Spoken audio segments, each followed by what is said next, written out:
Aujourd'hui, mes frères et sœurs, avec le développement du péché, l'homme a créé plusieurs manières de se masturber. Et ce qui est dommage, même dans les couples, des couples achètent des choses pour se donner du plaisir, du plastique, des choses pour se donner du plaisir. En Europe, il y a même des magasins devant tout le monde. Les gens entrent comme s'ils vont acheter du pain. Ils en sortent. Il offre ça un cadeau à sa femme, cadeau à son mari. Péché, péché, péché.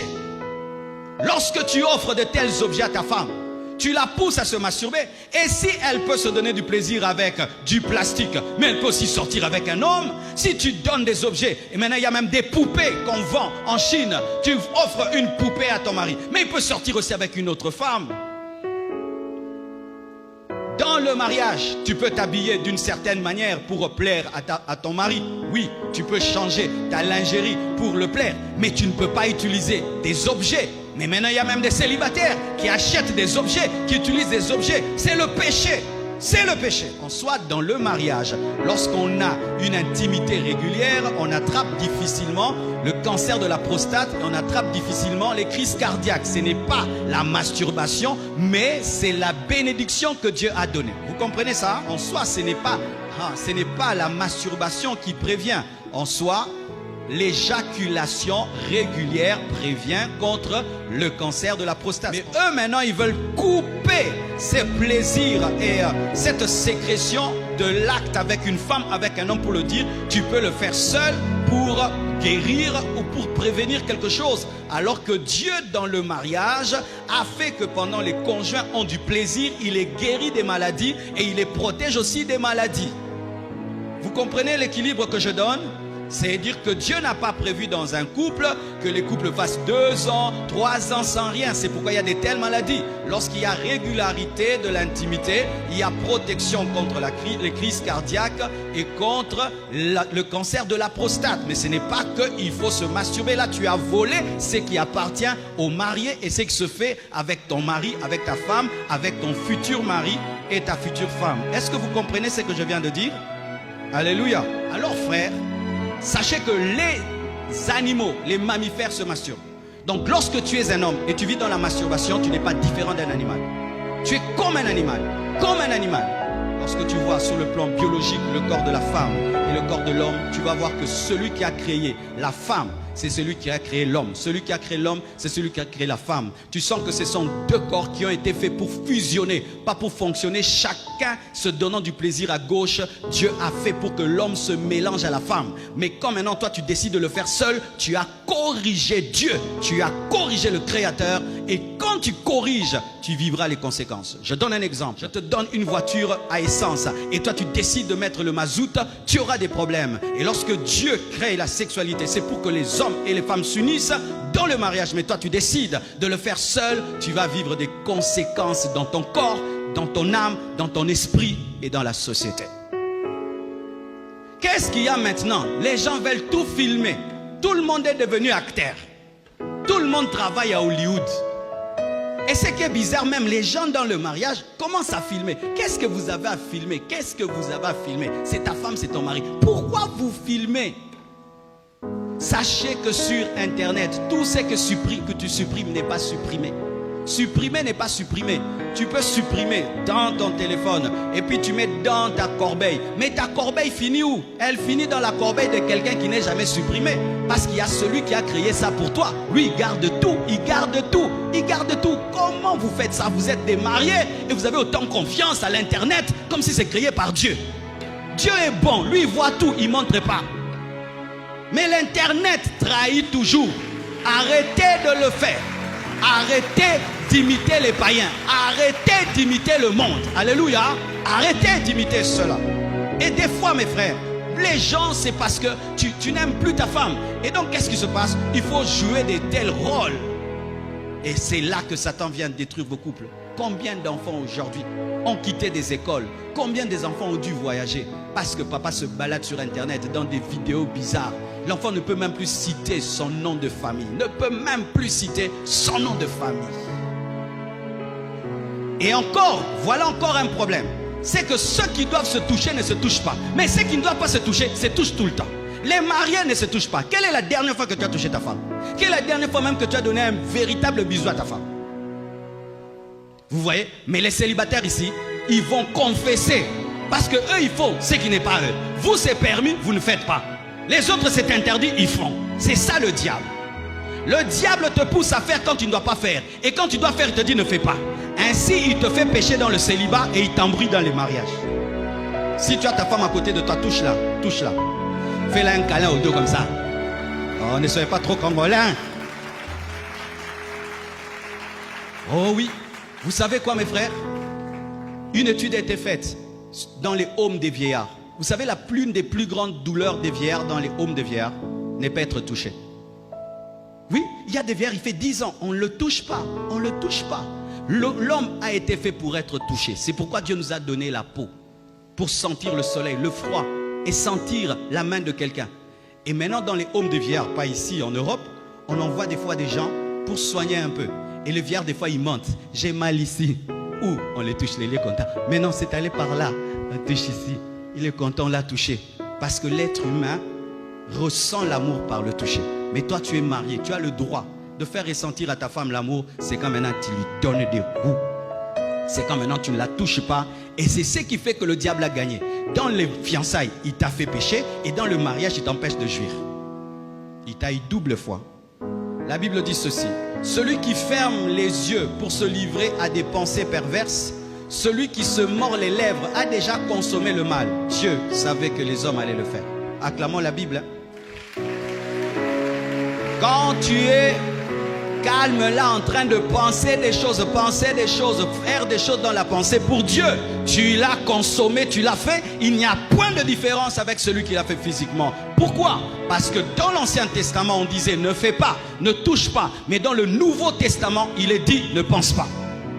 Jésus a élevé le standard de la sainteté en disant ne regarde pas et ne pense pas.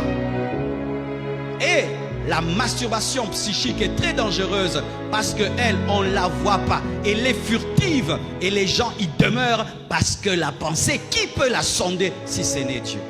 Si tu es dedans, tu as des pensées impures et tu fais des choses au niveau de ta pensée, sache que Dieu voit tes pensées comme il voit tes actions et pour lui, il n'y a point de différence. Combien de gens pleurent tous les jours pour arrêter? Il avait essayé un jour et aujourd'hui, il ne sait plus s'arrêter. Fais très attention. Ça mène une dépendance. Ça pousse ton corps à réclamer. Et dans le domaine du plaisir, le corps a cette maladie, c'est qu'il veut encore plus. Encore plus, encore plus, encore plus. Aujourd'hui, tu fais quelque chose, ton corps est étonné. Tu le fais souvent, ça ne fait plus rien. Il faut encore ajouter. Et puis ça s'ajoute. Il faut encore, il faut encore. Et j'ai rencontré un jeune garçon qui le faisait 4 fois par jour. Il s'est blessé. Il n'avait aucune force, il était faible. Mais c'était plus fort que lui. Il était comme un drogué. Il ne pouvait pas s'en empêcher. Faites très attention à la masturbation. Elle rend dépendant. Elle rend addict. Elle amène une perte d'énergie physique parce que ta force est libérée, ta force est dégagée. Et quand tu te donnes à cela, tu perds ta santé, tu perds ta force. Les sportifs, j'ai entendu que lorsqu'ils doivent concourir, on les amène dans un endroit, loin de leurs femmes, parce qu'ils doivent avoir gagné, avoir une coupe du monde. Ils ne touchent pas leurs femmes, alors qu'ils en ont le droit. Mais pour être performant, pour être fort, pendant un temps, il dit je ne touche pas ma femme parce que je dois être le meilleur buteur. Je dois avoir toute ma force. Et donc, s'ils peuvent se priver de leur femme, et ils sont des pécheurs, et sont dans la masturbation, ils se privent même de cela pour être performants physiquement et remporter une coupe. Mais quand tu te livres à cela, tu vas voir, tu auras un problème de santé. Et certains même, ils sont maigres, maigres, maigres, parce que tout ce qu'ils mangent va là-bas. Aussi, beaucoup de couples meurent à cause de la masturbation. Lorsque l'un des conjoints commence à se livrer à la masturbation, son désir pour son conjoint va diminuer. Pourquoi? Parce qu'il est déjà satisfait autrement. Ça amène l'adultère physique.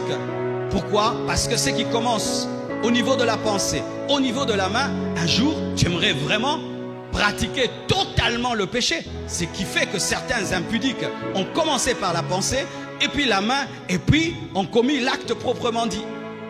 Ça prépare l'adultère. Et excusez-moi si je dois le dire, mais je dois le dire parce qu'il faut tout dire, ça amène des éjaculations précoces. C'est-à-dire des hommes incapables de se retenir, incapables de satisfaire une femme. Pourquoi? Parce que tu t'es déjà tellement habitué à te donner vite le plaisir, et maintenant quand tu te maries ou tu as une femme, tu ne sais pas attendre, tu ne sais pas te maîtriser, tu ne sais pas, et en quelque temps, tu as fini, la femme est toujours dans les airs, toi tu as déjà atterri et tu es déjà rentré à la maison, elle cherche à atterrir. Mikolo Kande va comprendre. Certains de vos enfants ne réussissent plus bien à l'école. Ils ont découvert la masturbation, mais vous n'êtes pas au courant. Lorsqu'un enfant découvre la masturbation, la plupart des temps, ses cotes à l'école diminuent, baissent. Parce qu'il pense à cela. Il pense à cela. Et étant donné que son cerveau n'est plus utilisé pour des choses utiles, et est utilisé que pour les plaisirs, il devient incapable de se concentrer sur la physique, la mathématique et les cours. Ça crée un problème de la mémoire. Et sur le plan psychique, ça mène l'adultère en pensée. Tu es avec ta femme, mais tes pensées sont déjà sorties. Tu es avec ton mari, tes pensées sont déjà sorties. Et pour Dieu, c'est de l'infidélité au même niveau que l'acte physique. Et ça crée encore sur le plan psychique l'habitude, l'amour de la facilité. Et comprenez un peu, l'amour de la facilité, comment? En temps normal, un homme qui veut du plaisir, une femme qui veut du plaisir, il y a des efforts à faire.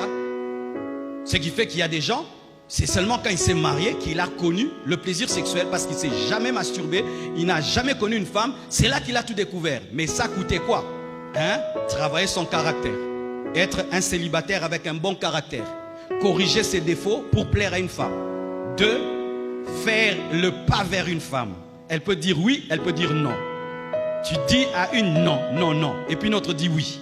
L'observation, les fiançailles, aller voir les parents, payer la prédot, la dot, le civil, la bénédiction nuptiale. Et alors maintenant vous pouvez. Alors certains disent, hé, tout ça, il va dans la douche. Donc dot, prédot, coutumier, draguer, observer, parents, pasteur, non, douche. Alors comme tu es tout le temps quelqu'un de raccourci, quand même tu vas te marier, tu ne vas pas respecter les préludes, tu seras toujours pressé. C'est ce qui fait de toi un mauvais mari incompétent. Pourquoi? Parce que tu as été tricheur depuis et tu continues même à tricher dans les mariages. Rapidos, vite, vite, vite. Parce que tu as commencé ça dans le célibat. Donc un masturbateur est un lâche. C'est un mastakimi komba. Aokokate yango. Oh oui, tu n'arrives pas à aborder une femme, tu n'arrives pas à convaincre une femme jusqu'à ce que tu l'épouses et donner la dot. On vous bénit, toi tu es un voleur. Tu es un voleur, tu es un tricheur. Tu es un tricheur. Tu as des choses que les autres ont attendues dans le sérieux, dans le caractère. Ils ont payé la dot, ils ont donné le civil, mariage, voile, bénédiction. Et puis toi, douche, tu as tout fait. C'est pourquoi tu ne respectes pas les mariés. C'est pourquoi tu n'honores pas le mariage. Une vie dans l'imaginaire et dans les fantasmes, sur le plan psychique. Ça va t'amener une vie dans l'imaginaire et dans les fantasmes, où maintenant tu as une femme imaginaire, un homme imaginaire. Et certains célibataires ne se marient pas à cause de l'homme imaginaire et de la femme imaginaire avec lequel ou laquelle ils couchent dans leur cerveau. Qu'elle veut l'épouser? Pas toi, pas toi. Tu dois ressembler à son Johnson là, de l'imaginaire. Mais oui, au bout, il y a batunyo sopani. Mais oui, beaucoup de célibataires, des fois, ils veulent épouser l'homme de l'imaginaire, la femme de l'imaginaire qui n'existe pas. Et tu vis dans l'imaginaire et dans des fantasmes et tu es déconnecté de la réalité. Et dans l'imaginaire, l'homme est parfait, la femme est parfaite. Mais dans la vraie vie, il n'y a pas d'homme parfait et de femme parfaite. Ce qui fait que tu deviens un asocial.